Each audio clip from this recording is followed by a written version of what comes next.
Good morning. Our hand today is going to be ace 9, but before we're not in it. So, under the gun open raises.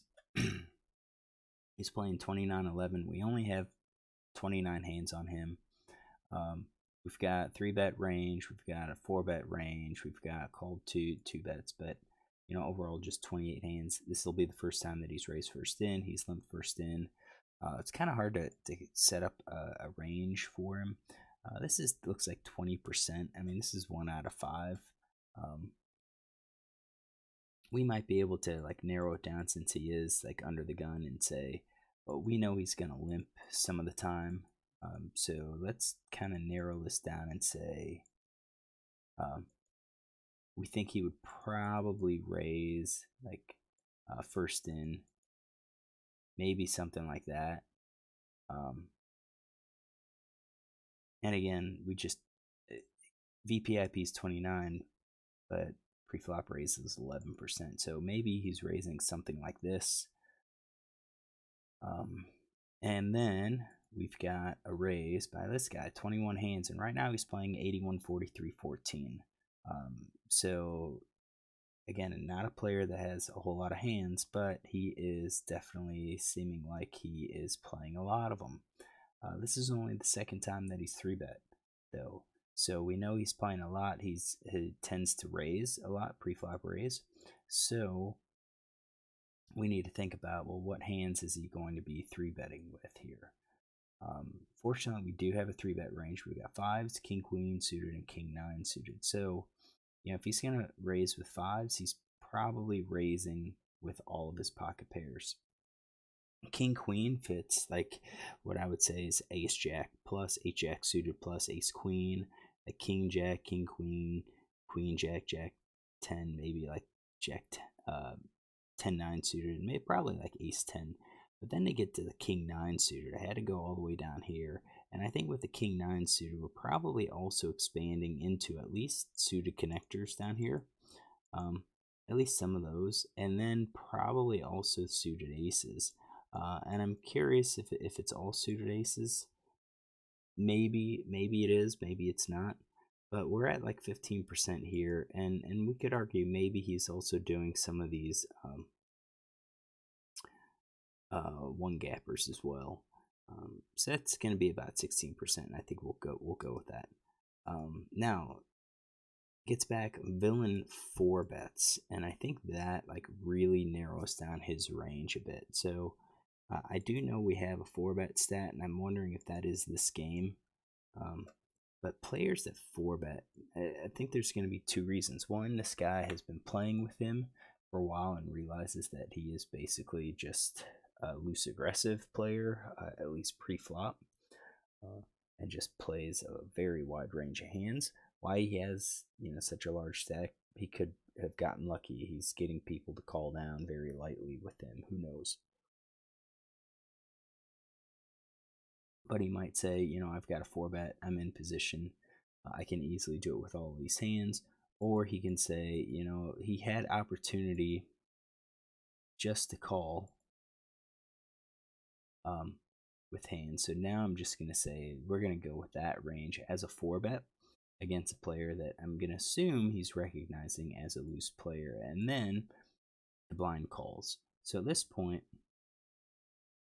I kind of think aces, kings, and queens would probably be 4-betting. I think ace king, a loose player like ace queen would also do all of that. Maybe even jacks would probably raise all in.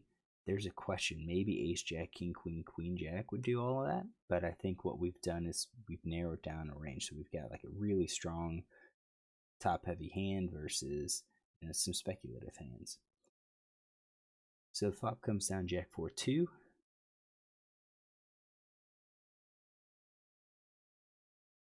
Kind of expect the check. Villain 4 checks, and he's either being tricky or he has one of these no mate hands, which is basically overcards.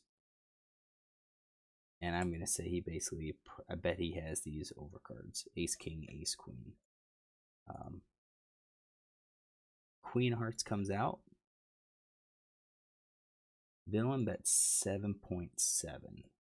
All right, so now I think this guy is probably going to be betting his straight. Let's see what the sizing is. So it's 41, and then he bets small.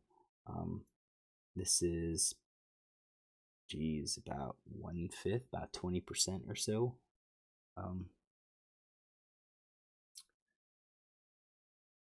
Yeah, about 20%. Because 25% is about 10. So he bets rather small. That could be a big hand, so set, 2 pair, top pair. Could also be like a middle pair type hand. Maybe he has a jack. Maybe he has pocket pair below the second cards that he's just taking a stab with. I kind of feel like a player like this. If it goes check check, he's probably going to be betting most of the time. And again, I've got played turn draws aggressively, so we're going to give him all of the gut shots as well. So that at least gets us to 85%. Maybe he has these no made hands, no draws, no nothing. There's a possibility that he has that. But then the other guy calls, and the question is, would he just call it? Would he call with ace queen, or would he raise? And would he call with like ace king? So we're gonna leave the flush draw here. Would we give him all of the gut shots too?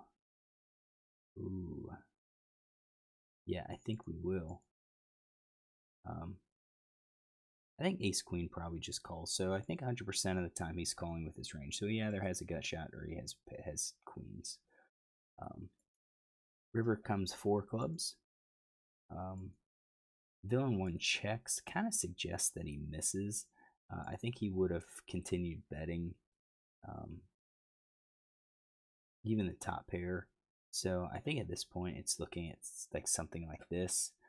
And now I would kind of expect Villain here to be betting his queen.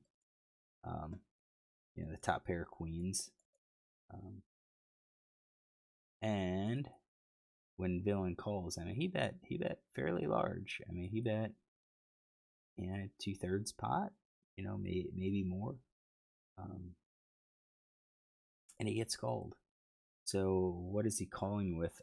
Weak pair, middle pair possibly. Maybe he check calls his top pair too. I mean, maybe. I kind of expect him to bet the king. I'm sorry, the queen.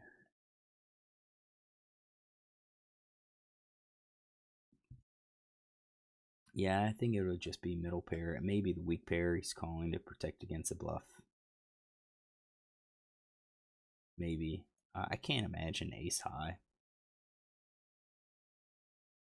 But I don't think it's all of the weak pairs either. 9-10. You can't say ace 2. We'll just do something like that.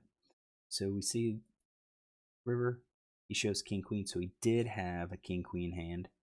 He did have that top pair that he chose to check call on the turn. This guy has ace queen, which is what we expected. And I said the ace queen. I don't think he was gonna raise it. I think he was just gonna call, and then he bet large. Kind of think the large size. It'd be good to know what he would have called it with. But we have that. Called any 4 bets. King queen suited, ace jack off. So king queen suited, ace jack off. So like we didn't have that. If he called ace jack off, possibly he was something like that with his call. So we were kind of heavy on the spade, on the flushes. Maybe the offsuits are going to increase his range as well. So that's an entire possibility. And then for this guy, 4-bet range was ace queen off. Yeah, I think knowing that would have really skewed our hand here. So I don't mind 3-bet here. We could take a look at the GTO. So small blind versus EP. It's a 3-better call situation for the gray. So the gray and the red, that's your 3-bet range. Definitely, I think this guy's making his 3-bet much wider than this. So because he's much wider, we kind of have to pay attention. to it. I kind of think this player, based on the stats, is probably just wanting to play a lot of hands, and he's going to raise them to try to get some folds pre-flop and then get initiative. So against a player like this, you're going to have to expand your range slightly or be more willing to call.